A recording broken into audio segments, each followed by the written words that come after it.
All right.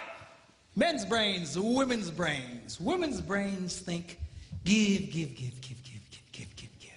They just love to give. They're happiest when they're giving. You get a bunch of women together and they're all giving to each other.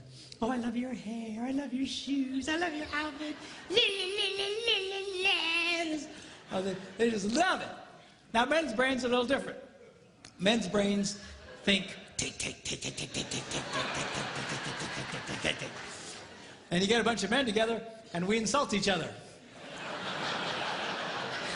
We do. You're fat. You're ugly. You smell. Thanks, man. You know, I mean, that's...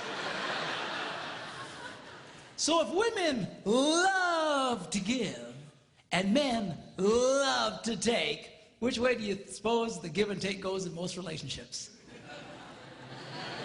That way. Women think the answer is to give more. If they give more, it will inspire him to give back. Ain't gonna happen. All right?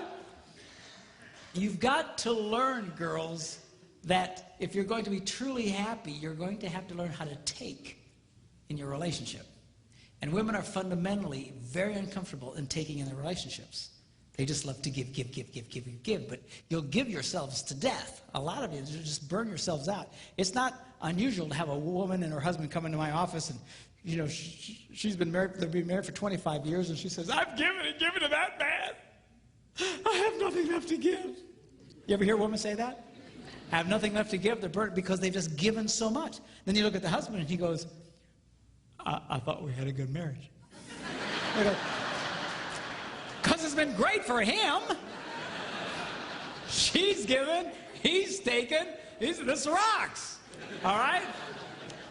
So now, girls, I'm going to show you how you can take advantage and change that flow in your relationships. I'm going to show you how you can get a man to do what you want him to do. All right? Now, when I first say that, all the girls go, yes. And all the boys go, you sold me out, man. You sold. But be cool, because the guys like this part. It's the women who hate it. I get more static from women over what I'm about to tell you, because fundamentally they hate taking in relationships. They think that he should just, you know, just give on his own. He should just give. You know, they're hoping, you know, when I say get a guy to give to them, they're hoping I'll say, bad guy, bad, bad, bad, you need to give more. And that's what a lot of these people do in some of these seminars. They beat up on guys, you need to be more. No, the real key, I mean, I think we've established it doesn't work, okay? The real key is to change the woman's perspective and empower you, because you, in fact, have the power to change this. But a lot of women have been so affected by over-romanticized concepts in marriage that they don't understand this. They really think that if he really loved me, this would all just happen automatically. If he really cared about me, you know, la la la la la la la la la la. A lot of women really struggle with this concept because they tend to live in this false romantic fantasy land.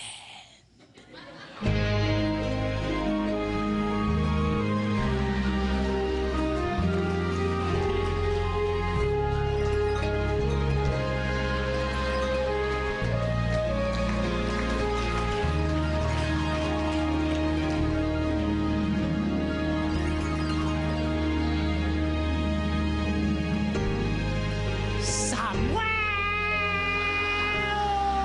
over the rainbow.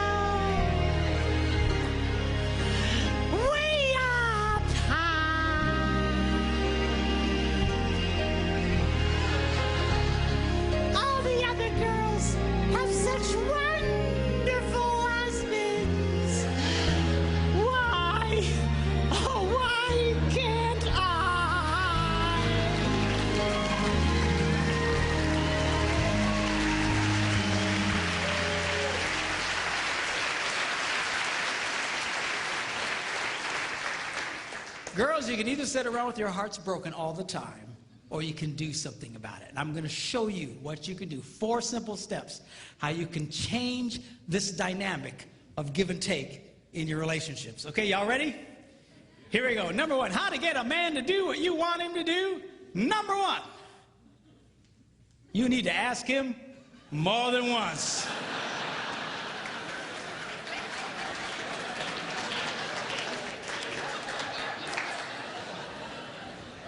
Asking a man to do something once is like never having asked him to do it at all.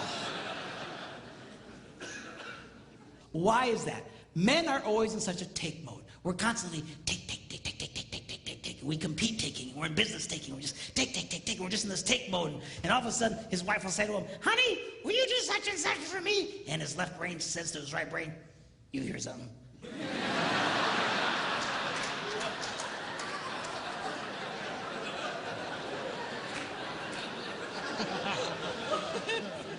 His right brain goes, nope.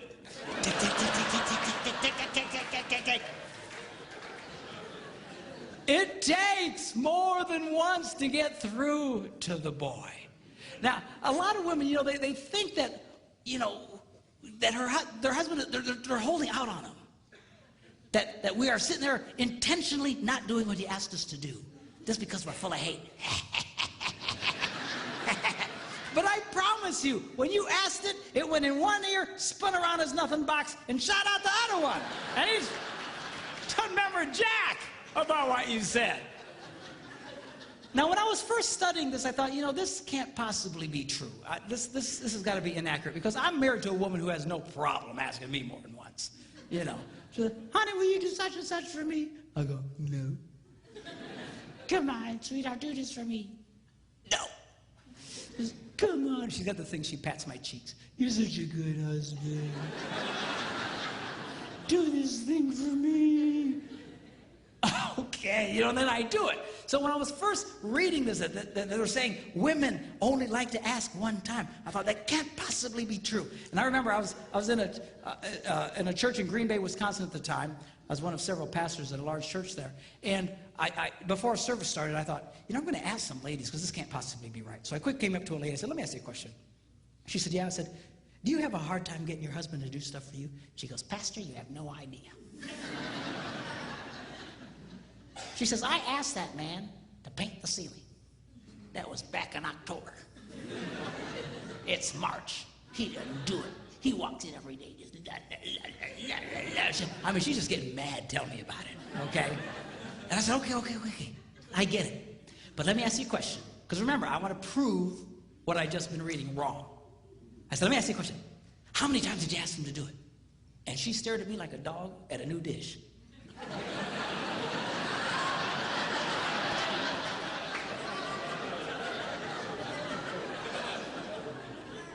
She said, once.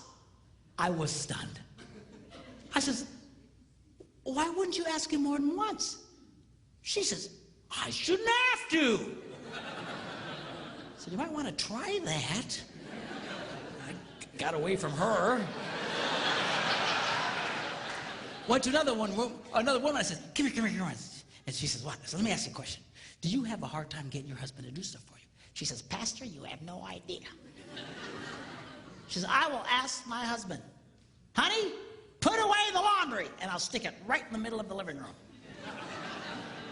And he didn't do it. He just walks right over the top of it. He just walks around it. It'll sit there for a month. And she asked me with all seriousness, she said, Pastor, can't men see laundry?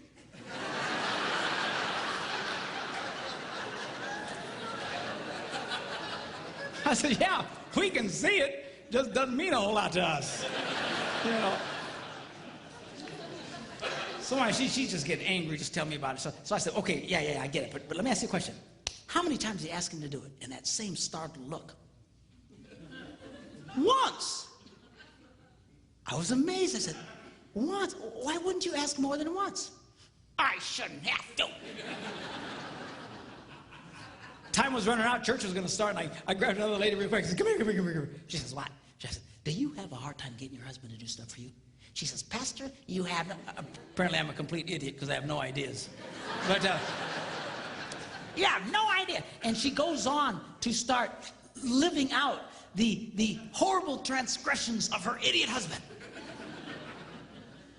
And I asked the same question, okay, but how many times did you ask him to do it? Once. I said, why? Why wouldn't you ask more than once? She says, I shouldn't have to. Ladies, are you listening to me? You have to.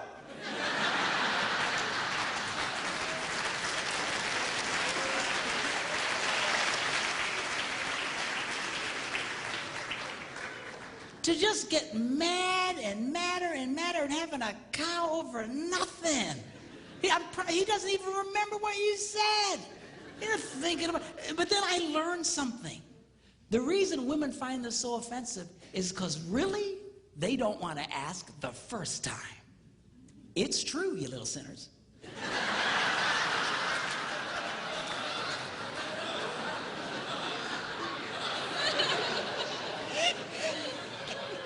Because over the rainbow, if he really loved me, I wouldn't have to ask. Well, come on. Just ask him again. Ask him again. What's the big crime here?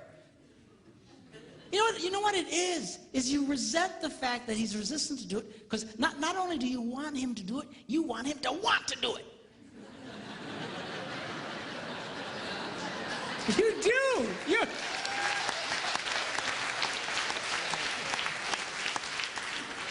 Well, I got news for you. We don't want to do it. We're never going to want to do it. If we wanted to do it, we'd have done it already. What do you care about the internal motivations of his heart? Stop! So he does it. I'll finally do something my wife wants me to do. I don't want to do it. I said, I'll do it. And she just... because she's getting something out of me. What's with this? Always analyzing the internal motivations of the guy's heart. I mean, getting yourself all kinds of trouble. I was in Germany some months ago doing some seminars for the troops who were rotating out of Iraq with the army. This one lady tells me, she says, you know what? She says, my husband, if there are dirty dishes in the sink, he cleans them and puts them away.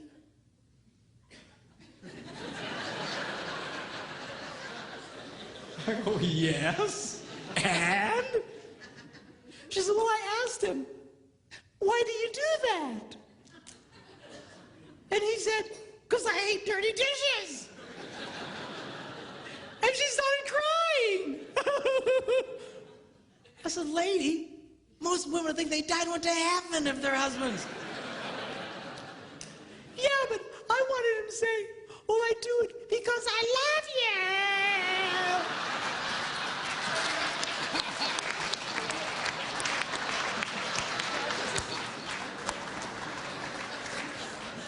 Who cares why he does it? Seriously, you've got to let up on this stuff. Leave him alone. Who cares what his motivations are, what his desires? I'll tell you what most men's desires are, is to do nothing. Okay, have we established that? So get him doing stuff for you. Who cares why he wants to do it in his heart? Number 2, you need to ask him the right way. Now, what does that mean? That means don't insult the boy. A lot of women think they can use insult as a way to motivate a man. Like, what are they smoking? What is... not gonna work. What's the matter with you? You some kind of idiot. What's the matter with you, a man? Can't you do... What's the matter with you? Can't you pick up the laundry? No, I can't.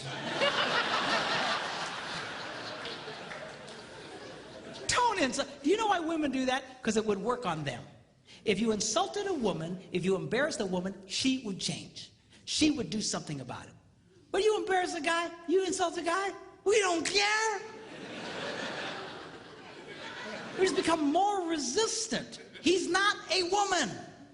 Okay? Don't insult the boy. Insult is not a motivator for a man. All right? Number 3, you need to train him with positive reinforcement.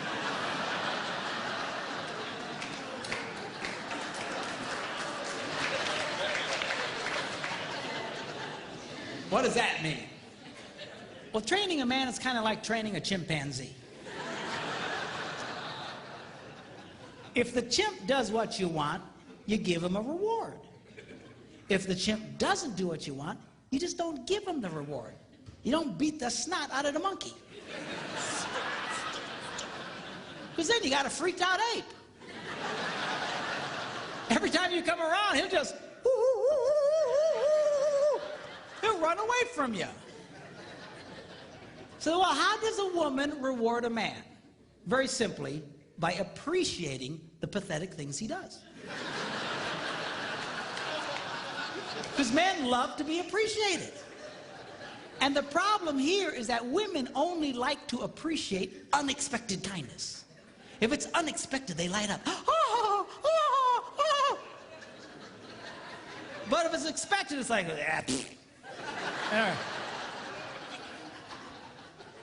You know, seriously, I mean, that's, in the beginning of your relationship, that's how he got you to fall in love with you in the first place. See, because unexpected, everything he did was, oh, God, seriously, man, that's how you got her to fall in love with you. She knows you're ugly.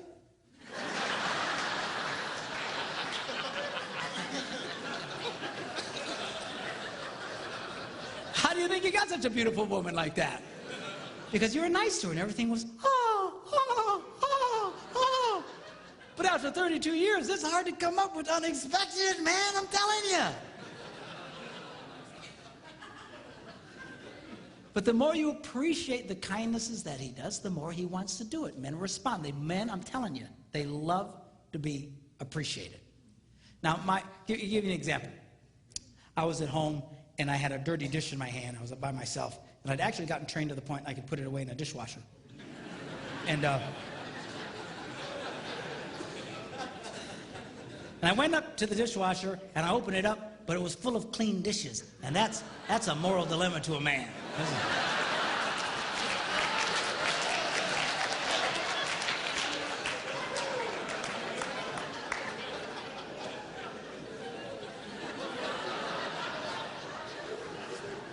So it finally dawns on my little brain, empty the dishwasher.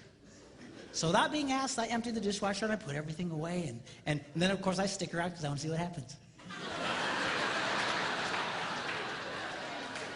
Why? Because I love to be appreciated. So my wife comes home. She's la, la, la, la, la, la, la. She goes over to the dishwasher and goes, "Ha!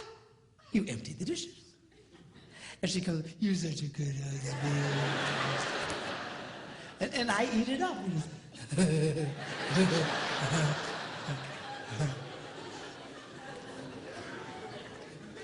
Now, guys, get a clue here. I know it's hard, but she loves unexpected kindness. You need to learn to give her unexpected things, unexpected little things. That's how you can keep a woman crazy in love with you in that way. I told my guys I want to write a book, 365 unexpected things a man can do for a woman. And I thought about it, and I went, 52 unexpected things. You're going to do that every day, you know what? What was I thinking? You know.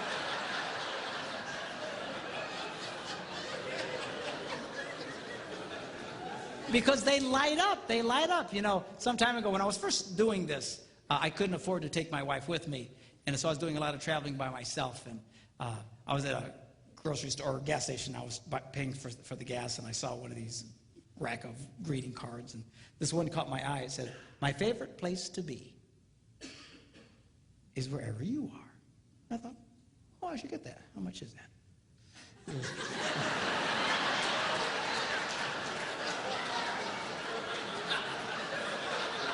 Do you hear these women? I mean, the minute I did, oh, you ruined it! You just ruined it! It just, well, there's a motive of your heart!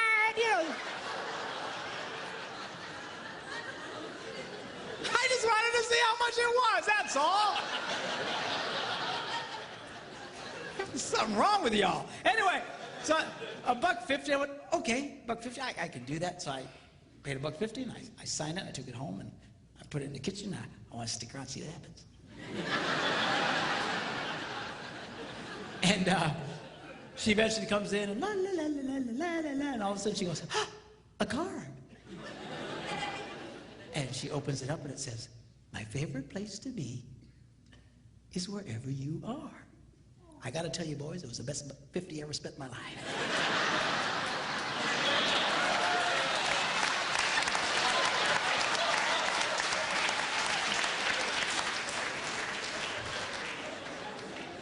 But we'll talk more about that tomorrow. Okay, now. Number 4, barter with him. Now, how does that work?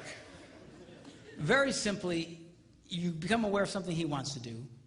You know you got something you want him to do for you. And you just say to him, honey, would you like to do this thing you would like to do?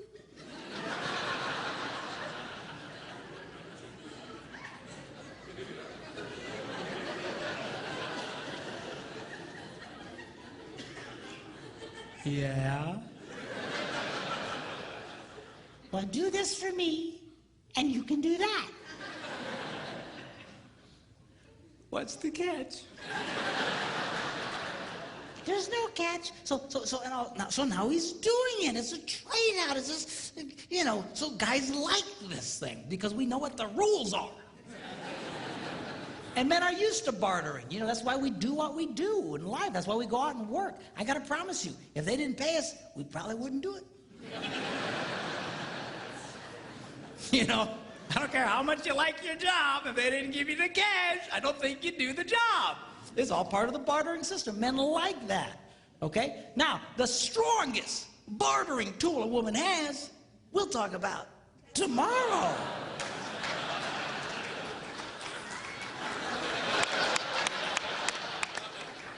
Oh, that's terrible. I had one lady say to me, doesn't that make me a prostitute?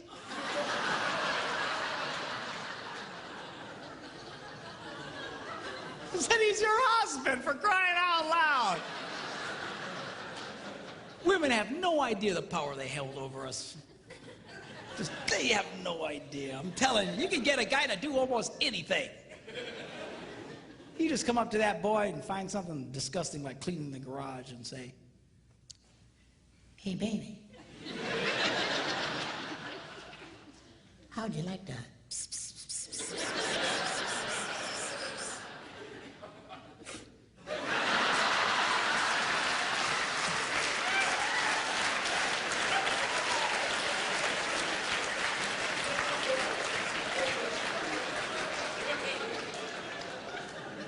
Why, yes, I would.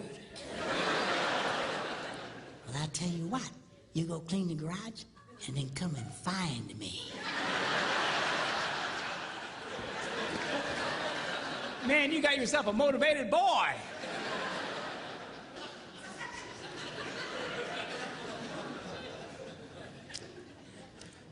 I was listening to Dr. John Gray talk along these lines. He's the guy who wrote that book, Men Are From Mars, Women Are From Venus. Really a brilliant guy. And he was telling the story of how his wife came up to him and said, John, take me to the opera. And he said, I don't go to the opera. Hate stupid opera. Dress up like a penguin and go out there. And right there, a lot of you girls would have just went, I think I'll eat worms and die. She didn't. She knew about this stuff. She just asked him again later. Hey, John. Yeah? Take me to the opera. No. John. Yeah? Take me to the opera. Okay. So now she's a happy girl. Now he's all dressed up like a penguin, taking her to the opera, and right there a lot of you girls would go, where's my stupid husband to take me to the opera? You got such a... seriously, a lot of you girls, you envy other women's husbands because they're always doing things. But you don't understand. Women who get their husbands doing this stuff know exactly what I'm talking about. They do this all the time. You sit there with your heart broken because he won't do these things. You think he should just cosmically do them on his own. I mean, somewhere for the rainbow. So he takes her to the opera, endures this mind-numbing experience. On the way home, she's holding his hand, just lit up. And he says, when we got home, I pulled into the garage. As soon as the garage door closed, she reached over and grabbed me and made love to me right in the car in the garage. I assume they weren't driving a subcompact.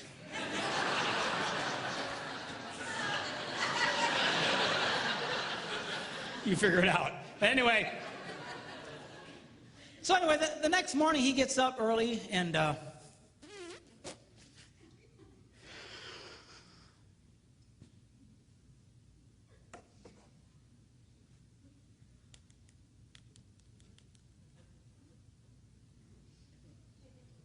yeah, I was wondering, how much are season tickets to the opera?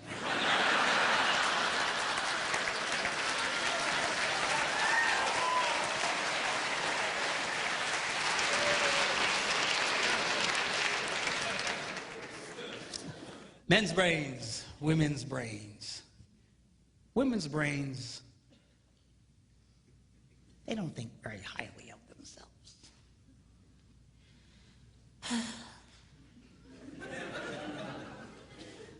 I'm too fat. I'm too tall.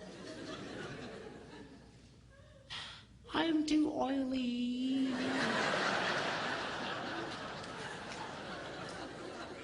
La, la, la, la, la. Now, men's brains, we think very highly of ourselves. We love us. Just ask, we'll tell you. All you got to do is point a camera at a bunch of women and watch them freak. Oh, turn it off, sanctuary.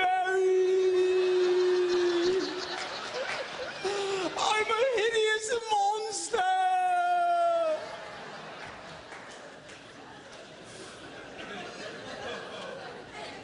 Point a camera at a bunch of guys, what do you get?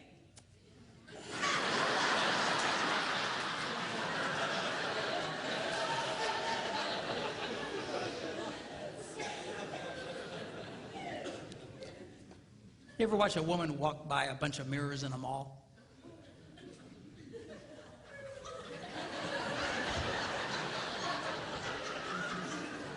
You ever watch a guy?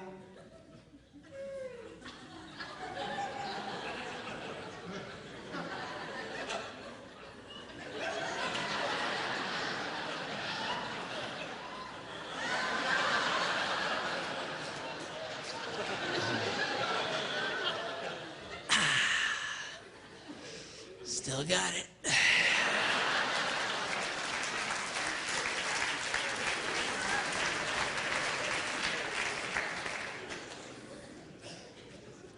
A lot of women, they can be such a drag because their husbands try to be nice to them and compliment them and be, no, don't say that, I'm ugly, and you know, why do you do that? Here's a secret. You want him to like you. Why are you pushing him away? And it's, you know, that's such a drag. Ladies, do you know there are 3 billion women in the world who don't look like supermodels and only 8 who do?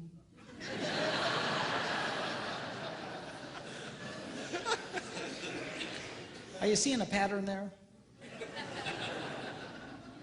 Do you know Marilyn Monroe wore a size 14? Not too many guys going, oh, I don't know, she's a little chubby, I think, for me.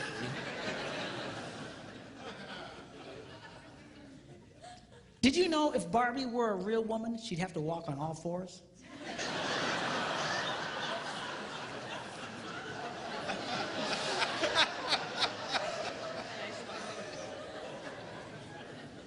Explain it to her later, okay? understand. Okay. Do you know the models in magazines, they're airbrushed? Do you know what that means? That means even those women don't look like those women. You're constantly staring at these pictures, comparing yourself to these perfect women. Man, I'd get depressed too. Man, my wife would buy one of those women's magazines. They're like this thick. It's like an encyclopedia. 98% of it are just ads. Pictures of other women. Beautiful, gorgeous, airbrushed women.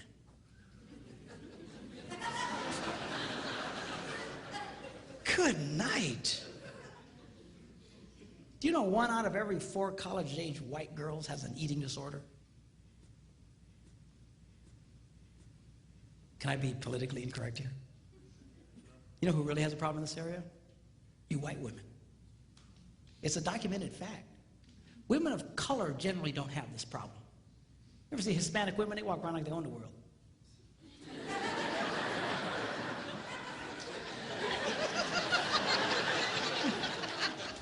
Black women, they carry themselves. What are you looking at?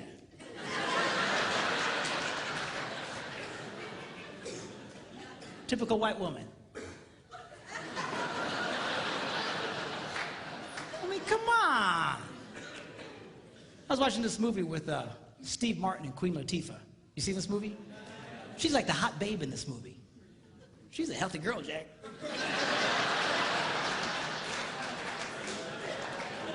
She's all over the place. But you know what? She came across as very sexy in that movie. You know why? Girls, men are not looking for perfect women. You know what's attractive to a man? A confident woman. When women carry themselves in a confident way like that, it's very attractive to a man. And you just be who you are. Just carry yourself with confidence. So you're not perfect. So what? Nobody's perfect. Even the perfect women aren't perfect. Now tomorrow, I'm going to be sharing with you when we do our little talk about sex. I'm going to be reading from one of the most amazing books. It's one of the most ancient books about sex. And it's in the Bible. It's called the Song of Songs, or the Song of Solomon. And it's a very sexual book. A lot of people miss it because they're very poetic. They talk about pomegranates and bloom and secret gardens. And people go, man, people sure are into gardening. What's the deal here? You know, just... No, it's not gardening, okay? It's about sex. We're going to look at that tomorrow. But tonight, I want to just take a quick look at halfway through this book. He describes this woman that he's absolutely crazy about. I want you to see his description of her.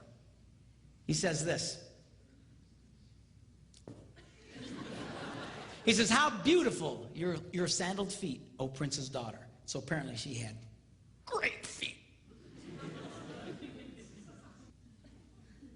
Your graceful legs are like jewels, the work of a craftsman's hands. So she had great feet, great legs. Your navel is a rounded goblet. So she's got great feet, great legs, but she's got an outie.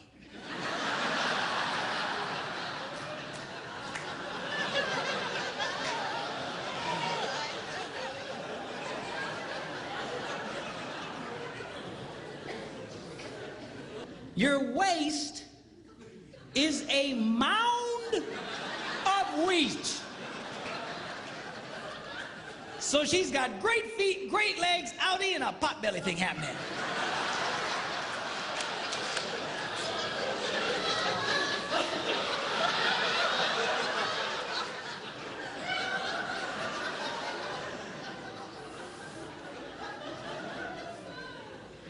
Your two little itty bitty breasts are like two little itty bitty farms. So she's got great feet, great legs, outie, pot belly, and little boobs.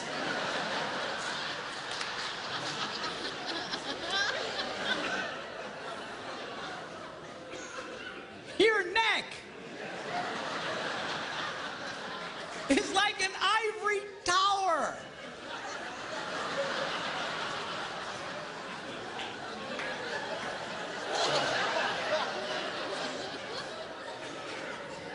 So she's got great feet, great legs, outie, pot belly, little boobs, and a big neck.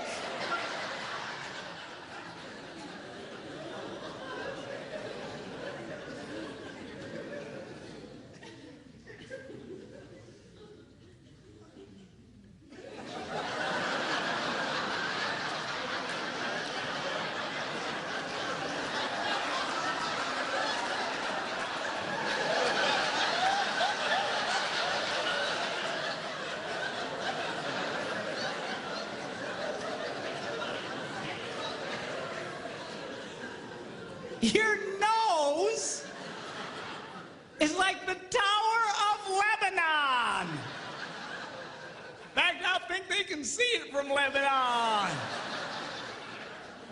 So she's got great feet, great legs, outie, pot belly, little boobs, big neck, and a huge snaz.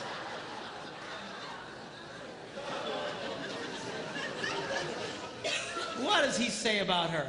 He goes, oh, how beautiful you are, and how pleasing, oh love, with your delights. He was crazy about this woman. Men's brains, women's brains. Give, give, give, take, take, take, give, give, give, take, take, take, give, give, give, take, take, take. By the way, on this area of give and take, a lot of women have really been, and I'm speaking particularly Christian organizations and Christian women's clubs. You know, they have these Christian women's retreats and stuff. I call them estrogen fests.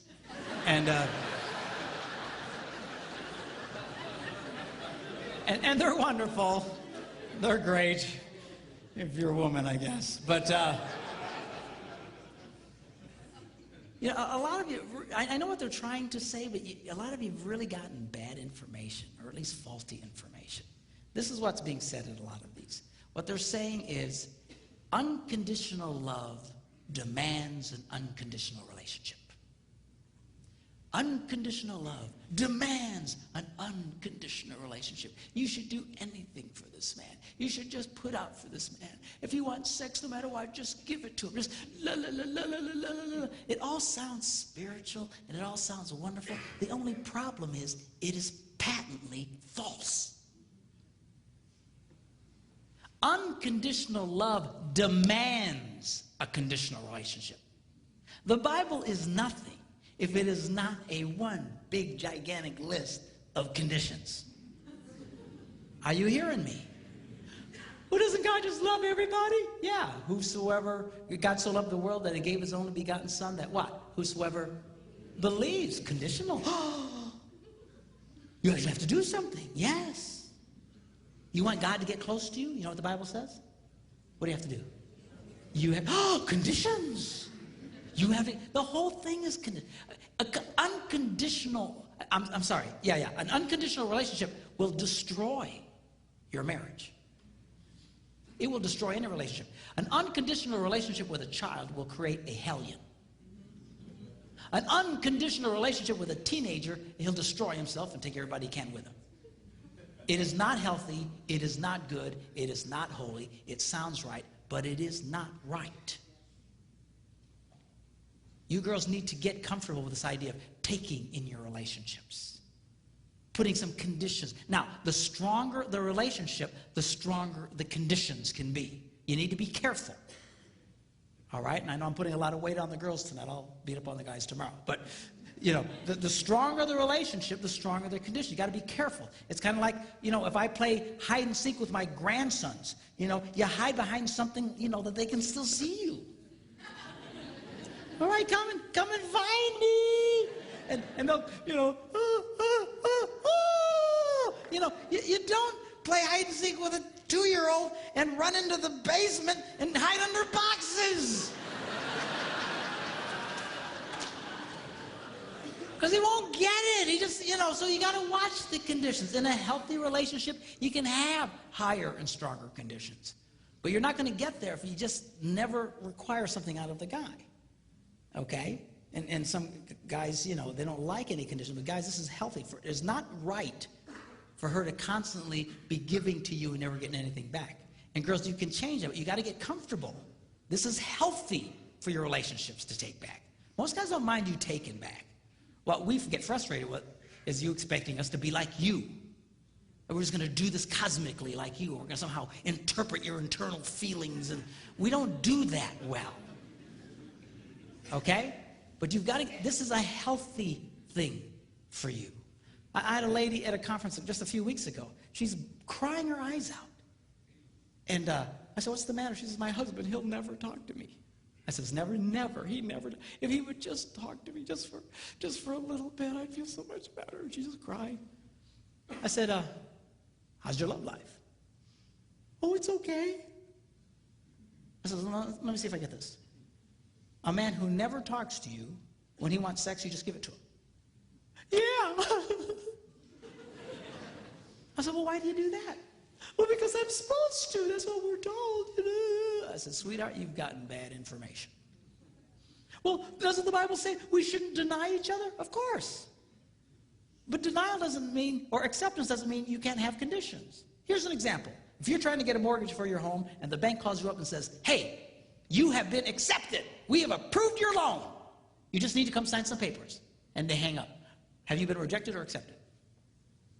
You've just been accepted, man. You're excited. Cool, cool, cool. But you have to go do what?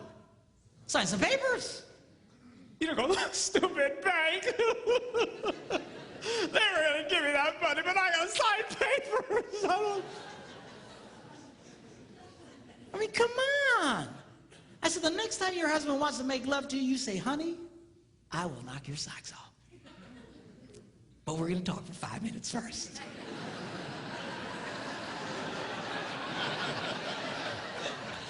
That's fine.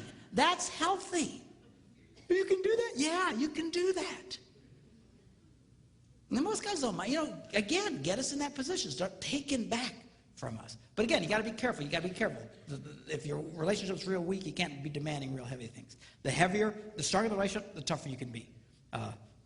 Here's an example. My wife, we have a very good relationship.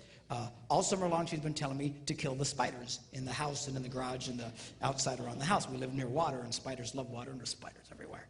And I went and bought the poison and stuff to kill them, but I didn't feel like doing it.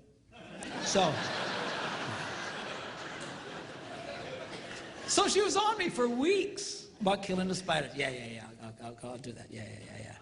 So finally, she walks in one morning, and she just is happy as can be, and everything's good. And she says, oh, by the way, no more sex until you kill the spiders.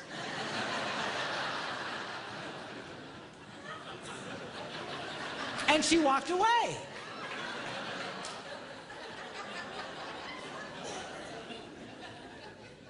Well, the first day, I didn't kill any stupid spiders.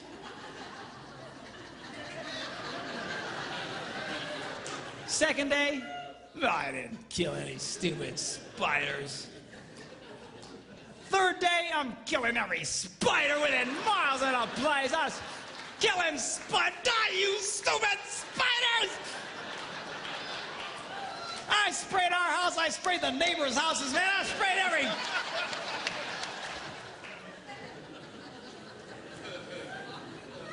Did I want to do it? No. Did she care? Nope. And she's getting stuff out of the boy.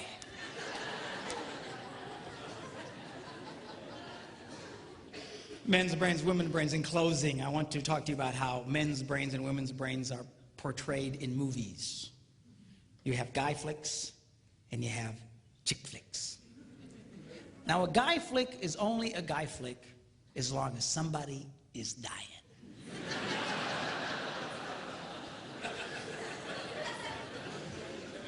And the more horribly they die, the more we love it. You know, some guy gets his head chopped off, we go, oh, yes! Dude, rewind that, man. That's gotta hurt. Play it again, man. We love it. And you know what? This appeals to all men of every culture around the world.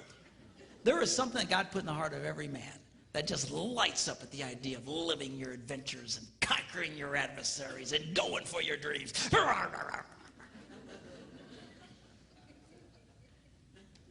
You see it even in the smallest of boys. You girls that have little boys, you know what I'm talking about. They're always doing something dangerous. Stop that! Stop that! You're going to poke your eye out! That's the point, Mom. If you can't lose an eye, what's the point of playing?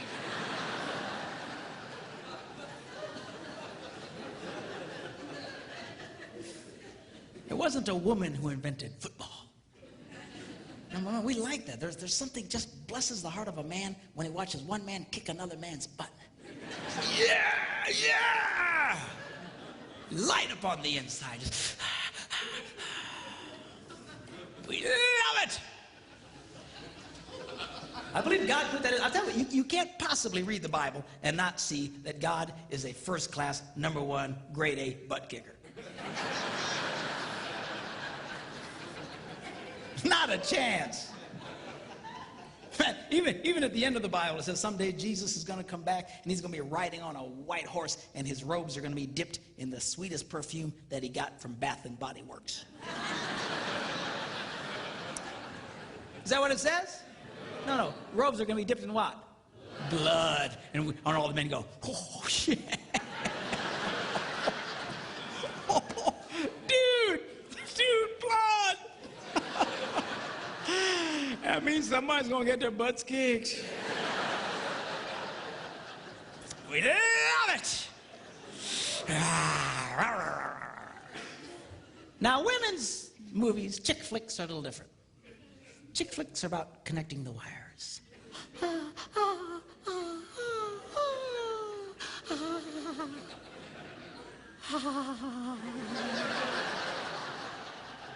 You know, a chick flick can be 2.5 hours of 4 women sitting around a kitchen table talking.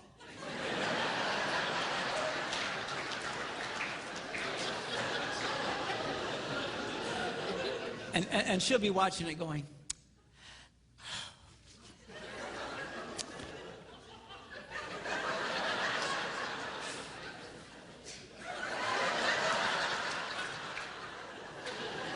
and her husband's watching it with her going, I want to kill myself. This is stupid movies. But she just loves it. And these movies, they appeal to all women of every culture in the world. Why? There's something God put in the heart of every woman that says, connect the wires, connect the wires. It's all about relationships. It's relationships. One of the reasons why married men make more money than single men is that married men become more skilled in their relationships and become more successful in life. They become more valuable to their employers. Because when a man marries a woman, he's marrying a handbook on relationships. It's true. It's absolutely true. Single men remain as they came into the world, clueless.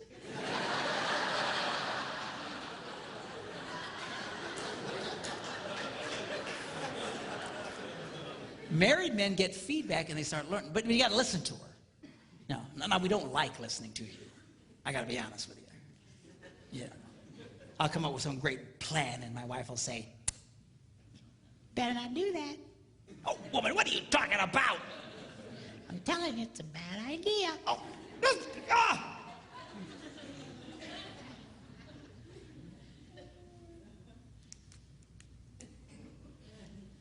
Yeah, you guys. Yeah, we better not do that. Yeah. I just feel it in my spirit.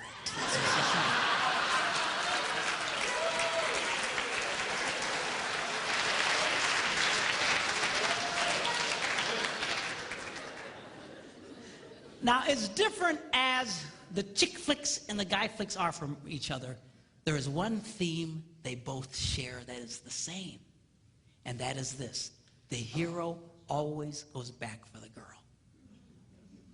You see it in the guy flicks, man. They're just fighting their battles, and they're on the edge of victory, and suddenly the hero starts to pull back, and his men say, where you going? And he says, going without me, boys. Ugh, I got something I gotta do.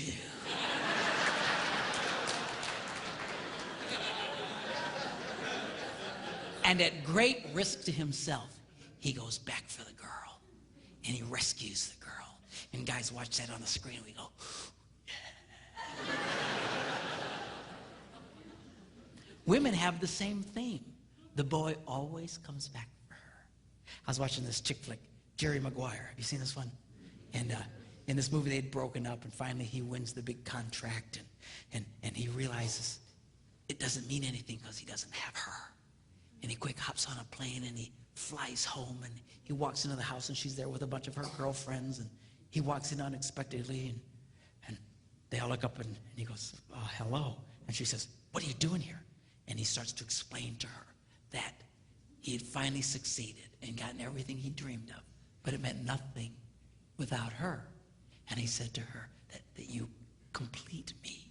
And she goes, you had me at hello. And all the girls see that and they all go, oh, yes, yes, yes, yes. All I'm saying to you boys is this. Do what's in your heart. Live your dreams. Live your adventures. Overcome your obstacles. Do what you gotta do. Just don't forget about the girl. I've never met a man who was a financial success and who had lost his family who ever said to me, you know, it was worth it. It's never worth it. Don't be like Adam. You remember Adam in the Garden of Eden? Women say, where would you be without women? I say, Garden of Eden. But,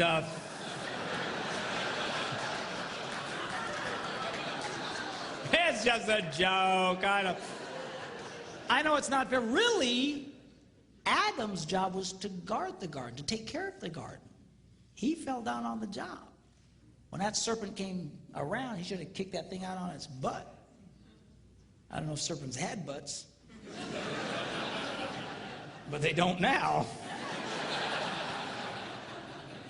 When God takes care of you, man, I'm telling you, lose your butt altogether.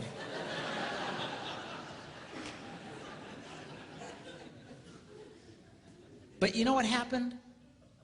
He didn't do anything. So how do you know that? Because if you read the story, Eve listened to this story and then took of the forbidden fruit and then turned and handed it to whom?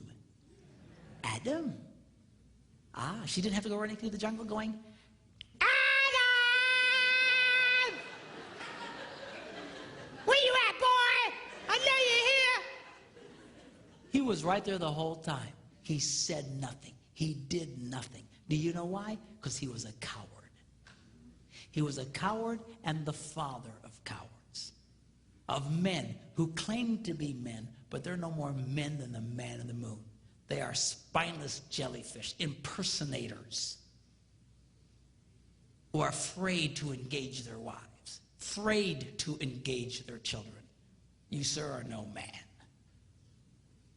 Don't be like that, Adam. You need to be like the second Adam. You see, the Bible refers to Jesus Christ as the second Adam. The first Adam messed everything up. The second Adam set everything straight. And at great cost to himself, he came back for the girl. He came back for you and for me. That is a man. You need to be like that. Live your adventures, yes. Go for your dreams, yes. Overcome your obstacles, yes, yes, yes. Just don't forget about the girl. Don't get so caught up in your puking little life you forget about her. You start working too late at some point, you just stand up and start heading for the door. All the guys will say, hey, where you going? Just say, go on without me, boys. I got something I gotta do.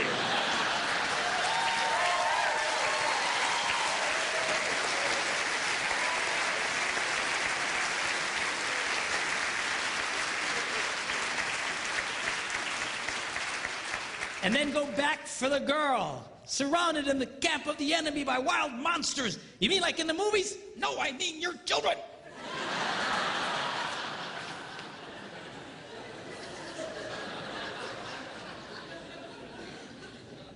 All I'm saying to you is do what's in your heart. It's in the heart of every man here, and it's in the heart of every woman here. Don't forget about her. Don't neglect her. Do what you need to do. But make sure that you go back for the girl. Are you glad you came tonight?